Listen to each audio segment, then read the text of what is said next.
Yang menarik sebenarnya kan yoninya, itu yang pertama. Yoninya Klimperjo besar. ini kan selain besar, ragam hiasnya juga full ragam hiasnya.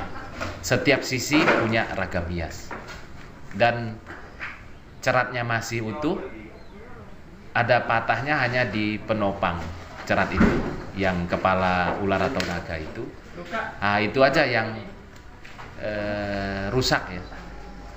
Tahun 1980-an mulutnya itu ditemuin, makanya disambungkan sekarang itu.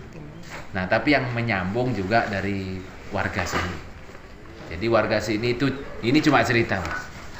Tahun 80-an itu katanya ada yang mencari kodok di utaranya situs. Dulu kan situsnya ada pagar.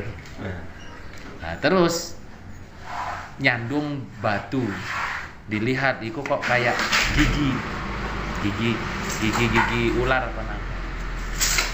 Akhirnya dicek ke dalam, ke yoni, memang patah kan. Nah, itu akhirnya dicoba disatukan, loh kok matching gitu, akhirnya disambung. Makanya akhirnya sekarang itu menjadi full yoni itu utuh. Tapi untungnya juga masyarakat sini juga masih peduli gitu ya. Betul, waktu itu memang masih memperhatikan itu. Kita nggak tahu, ada juga cerita katanya kalau ngambil, kalau kena balak atau karena apa. nanti karena ya kurang baik gitu kan. Pamali. Jadi akhirnya dibalikan itu, disambung itu. Nah, yang menarik kedua itu adalah stela arcanya. Karena kalau dilihat dari dimensi itu kan besar sekali, hampir sama lebar dengan yoni stela arcanya. Nah, tingginya itu 2 meter dan itu sangat besar. Dan umumnya kalau arca yang sebegitu besar itu kan berarti tempatnya istimewa. Iya. Kita juga belum tahu karena waktu itu yang terlihat itu cuma 2 batu itu, yang lain nggak terlihat kan, jadi punden kan dulu. Oh iya. Jadi struktur bata yang di atas itu pun nggak terlihat. Nah, dulu ada sekitar 9 bangunan ya di dalam itu, kecil-kecil, termasuk ada musola juga, ada pendopo, sabdo palon, maya genggong itu kan. Iya. Dinaungi 1 cungkup lagi. Terus ada biliknya yoni. Di sudutnya itu juga dibangun bilik lagi. Itu ceritanya yang buat, kebetulan kita masih ketemu orang yang buat itu.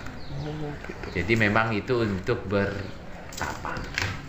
Jadi istilahnya kalau mau ada sesuatu, butuh sesuatu, itu ke situ, ke ruangan bilik. Cuma 1 kali 1 meter, kecil ruangannya. termasuk yang di tengah bawahnya ini yang besar ya? Iya, di baratnya dulu. Itu kan ada gapura masuk kan dulu itu. Iya. Gapura kecil, jadi orang harus nunduk kalau masuk dulu. Nah, di samping utaranya. Jadi sudut barat laut ya. Kalau dulu ada bilik itu. Nah, itu ada bangunan kecil, kurang lebih 1 meter. Situs ini sendiri itu merupakan bangunan yang tinggi, Pak. Sampai saya pernah dengar itu disebut juga dengan Siti Inggil. Apakah betul itu? Kalau Siti Inggil mungkin sebutan, mungkin ya, Yeah. sebutan mungkin bisa jadi ya.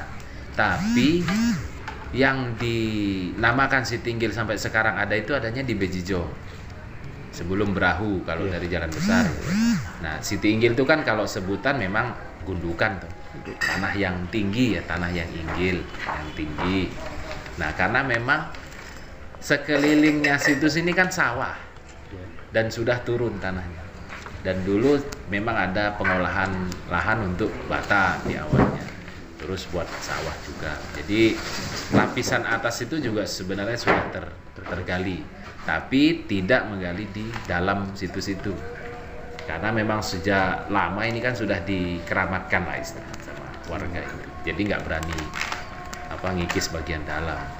Nah, kalau dilihat dari foto Belanda pun tanahnya memang posisinya adalah persis dengan ketinggian sekarang.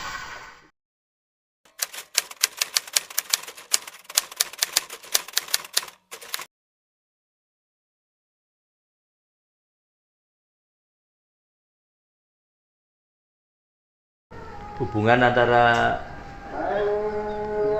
Tinterejo dan Arimbi, Candi Rimbi itu kalau menggunakan cara pandang yang ada di masyarakat itu menjadi kacau. Cocologi ya gitu. Kacaunya di mana? Satu orang tokoh dia dibangun di 2 bangunan suci. Apa masuk akal? Ya sih. Nah, sebenarnya masuk akal kalau yang satu itu bersifat Hindu, satunya bersifat Buddha.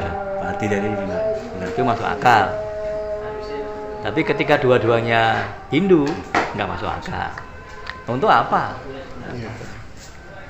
Nah, itu yang membuat kami di sini tuh mengembangkan cara berpikir yang lebih bisa diterima nalar.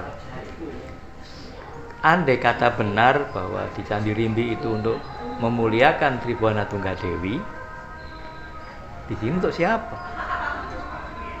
Walaupun penamaan masyarakat menyebutkan itu, Beri Kahuripan terkait dengan Tribhuwana Tunggadewi. Tapi masalahnya akan berkembang kalau kemudian dikaitkan dengan Candi Rimbi, dikaitkan dengan kapan sebenarnya Tribhuwana Tunggadewi itu dimuliakan dalam bentuk bangunan suci kan, itu kan jadi masalah yang harus diluruskan. Ya kalau masalah nama sih akhirnya ya sudahlah, biarlah nama itu bertahan di situ, tapi pengertiannya yang penting. Iya. Kita Mas. Mungkin cukup saja informasi mengenai situs Kelinci Rejo ini, Pak. Ya. Ya, kami mengucapkan banyak terima kasih Wah. banget telah diberikan informasi ini